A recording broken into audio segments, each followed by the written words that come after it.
Alors, qui gagne quoi en France? Les dernières données du gouvernement nous éclairent. Et c'est assez parlant. Quelle est la plus grosse différence entre les plus riches et tous les autres? La réponse va au-delà d'évidence. Tenez-vous bien, c'est le revenu moyen des foyers payant l'impôt sur la fortune immobilière. Et ça, c'est la moyenne pour les autres. Oui, le fossé est juste énorme. Alors pourquoi un tel écart? Pour le comprendre, il faut regarder du côté de l'IFI. En fait, cet impôt sépare la population en deux groupes économiques bien distincts.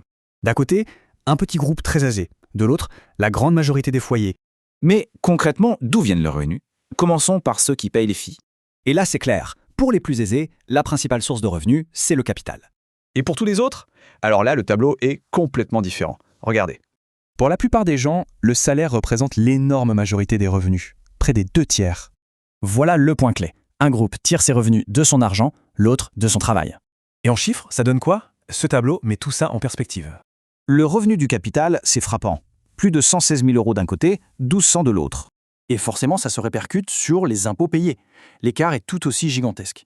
Même le rapport officiel le dit. La structure des revenus diffère fortement. C'est le constat central. On a donc vraiment deux logiques économiques. D'un côté, le revenu du travail, de l'autre, celui du capital. Alors, pourquoi c'est important? Parce que ça montre très concrètement comment la richesse crée de la richesse. Quand le revenu vient du capital et pas du travail, qu'est-ce que ça veut dire pour l'avenir?